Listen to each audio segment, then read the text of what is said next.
საქართველოში ეგეთი რამ რომ მოხდეს ხო ანუ არ არსებობს არავინ არ გამართლებს ჩემი აზრით მე გავამართლებ ნუ ახლა შეიძლება ახლა ჩვენ ასეთ რაღაც ვინდა განსაჯოს ვინდა გაამართლოს ანუ ორი თუ შეგიძლია ჩვენს ქართულ რეალობასთან რაღაცა პარალელი გავუყოთ შეგიძლია რამე გავსება ქართულ რეალობაში რა ვიცი ალბათ არის ძალიან ბევრი ესეთი ოჯახები რომლებიც ზუსტად ესე არიან ცოლი და ქმარი შვილები და მშობლები რა ვიცი ამ რაღაცნაირი ისინი მომენტები ჩნდება იგივე ამ ან ურთიერთობაში უფრო ღრმად შედის. თვითონ ბედნიერად ეგზონ თავი და დაეკმაყოფილებინა თავის რაღაცები, ანუ ამ ბავშვს დაუნგრია ცხოვრება, მე ესე ვფიქრობ, ანუ ეს ადამიანია ეს ბავშვი კი იყო ეს ადამიანი, მაგრამ არ შეიძლება რაღაც პრობლემა რომ გაგაჩნია, ან დაუფიქრებოდ სხვას შენი ბედნიერების გამო სხვა წაართვა ბავშვობა. ეხლა ამ ბიჭმა კი შეიძლება რაღაცა ისწავლა ხო, მაგრამ მე ვთვლი რომ ძალიან დიდი დაღი დაესვა მაგის ფსიქიკას. უფრო მეტი ტკივილი მიიღო, ვიდრე ცოდნა მე ესე ვფიქრობ. მე ტკივილში გაიზარდა მე რა. არა, ამ ბიჭს შეეძლო ჩაოლებროთ, ანუ იმ ქალს რო უარი ეთქვა ხო, ანუ ამ ბიჭი, აი ეს ქალი ხო ადულად მისაღწევი ამ ბიჭს. მე თავიდან მაგრა გამიკვირდა მაგალითად რო აკოცა და იმ ქალმაც რო არანაირად ანუ უარი არ უთხრა. გეჟი იყო ეს ქალი რა. ის კადრი არ დამავიწყდება არასდროს ეს ბიჭი რა უყურებს ქვემოთ კისრის მომენტი და ისეც ვაფშე მიყვარს მე ეგ მომენტი ადამიანის ხეულის და ნუ მოკლედ. ხარკარია ეს ორი თვალსაზრისით მომეწონა ფილმი. კადროვის ვერაფერი მხატვარი. მისი თქვათ მოქმედება და დამოკიდებულება მის სოციუმში ზოგადად მისი დამოკიდებულება საზოგადოებისადმი მისი სურვილების სწრაფობით და პირიქით საზოგადოების დამოკიდებულება თვითონ გვეისადმი მე ესე მგონი კარგი არა რეალურად ეს ზოგიერთი ადამიანი ამას უძლებს ზოგიერთი ვერ უძლებს ვისაც ძლიერი personality როგორ არის პიროვნება აქვს ის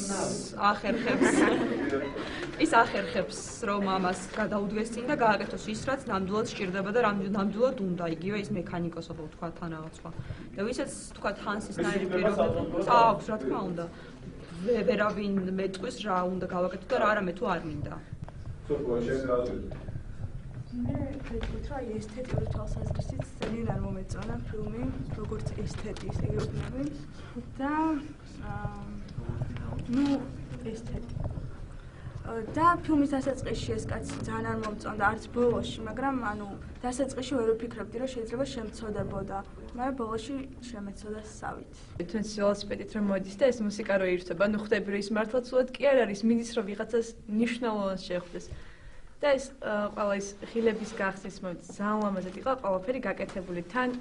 ყოველთვის დავკვირებული ვარ ფილმებში რა ესეთ მომენტებში ყოველთვის რეჟისორი იყენებს ან ძალიან ბუნდოვან განათებას ან პირიქით ანუ ძალიან მკაფია იმ ზისხევები საწოლთანაც შენ აი თქვა შეგიძლია კონკრეტულად აი თვითონ გმირის სოციალურ როლზე ისაუბრო თქვა შეგიძლია რა თქვა სოციალურ როლზე არის აბსოლუტურად დაბნეული საცოდავი ადამიანი რომელიც ვერ ხვდება რა უნდა ის საერთოდ ცუდია რომ ადამიანი ხდება ზუსტად რა არ უნდა მაგრამ როცა ფიქრობს იმაზე რა უნდა სწავლა არ უნდა თქვა ფიქრობს იყოს მექანიკოსი 4 სეზონის გამყიდველი წავიდეს ჯარში უყვარს ცოლი თუ უყვარს საყვარელი მშობლებთან და ნაცავთან კარგი ურთიერთობა აქვს და უნდა თუ არ უნდა ენატრება ეს და დები თუ არ ენატრება ანუ თვითონ არის აბსოლუტურად დაბნეული ამ საზოგადოებაში ჩემი აზრით ის ქალიც ბოლომდე უყვარს და მის ადგილს დაალევს ბოლოს სიკვდილის წინ რომელმაც მიატოვა კი მაგრამ ხო ანუ მომბობ რომ არ მოიკვეთა არავინ და მაინც დატოვა თავს და საინტერესო იყო კიდე რა უნდა მთა ხო დისპოზიცია რომელიც რაღაც სინდისი არის ამ ფილმში რომელიც ხმამაღლა ამბობს ყოველთვის ყველაფერს და ამისთვის მას ეუბნებიან რომ ის არის უხეში და უზრდელეს თავისი აღზრდით ალბათ თავისი მსოფლმხედველობით რაც აქვს მას სწორად მიაჩნია რომ მისი შვილი უნდა ცხოვრობდეს ესე და მას თავის თავთან არის მართალი რომ მე მაქვს უფლება რომ ჩემ შვილის ცხოვრებაზე მოვახდინო გავლენა და მე ვურჩიო რა არის კარგი ცოტა ხმამაღლა შეგვიძლია ჩემი აზრით არ არის აუცილებელი რომ ყველა მსახიობი იყოს ესთეტურად გარეგნულად ლამაზი, ყველაფერი კარგიდან კარგი სახე ქონდეს. პირიქით ეს ამ შემთხვევაში მგონია რომ ფილმის მინუსი კი არა, უფრო პლუსი იყო. იმიტომ რომ უფრო ეხმარებოდა ფილმს. და მენაც ძალიან მომეწონა ამ ფილმში ის იყო რომ თვითონ კადრები იყო ისეთი რომ თვითონ ცალკე აღებული, უკვე რაღაც ფოტოსურათი რო აგეღო, ხო? ეს იყო ცალკე ისტორია და ცალკე შეგეძლო ამაზე რაღაც ის გაგება ამით. მოდება მიუძღვნა და თქვა გადმოატრიალა გერმანია პირიქით და აბსოლუტურად ჭიშველი აჩვენა მაყურებელს რა. მე ესე ვხედავ ეს ვარ. დიახ. მე ცოტა გვიან შემოგიერთით და ეს ყურადღებით ვისმენდი ახლა კომენტარებს და ბევრჯერ ახსენეს რომ ჰანსი არის დაბნეული და კითხვა მაქვს დაბნეულია თუ უბრალოდ ნიჰილისტურად განწყობილი ადამიანია იმ რეალობის მიმართ რომელიც სუფევს მის გარშემო კიდია ასე ვთქვათ უხეშად აი და მე შევიკავ და გიპასუხებ ბოლოს მაგრამ მოდი მე ვარ უსაუბრო მარტო ვთქვათ იმდენ სხვა სამსურვილი რომ გასწრებს პასუხი ჩემი აზრით ჰანსი უბრალოდ სულიერ დასაყრდენს ვერ პოულობს ამ ცხოვრებაში და ამან განაპირობა მისი ეს ტრაგედია.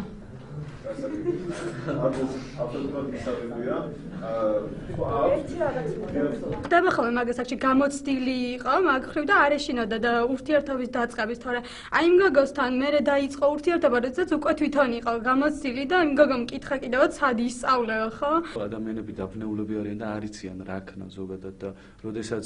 შენ გვერდზე ყავს ერთი ადამიანი რომელსაც შენს მიმართ თბილი გრძნობები აქვს თან აი ისეთი ქმრის მერე მისი ბავშვობა ცოტა რთულია. უბრალოდ ბავშვობაში. კაი, გეუბნები მაშინ ყოველ მადლობა და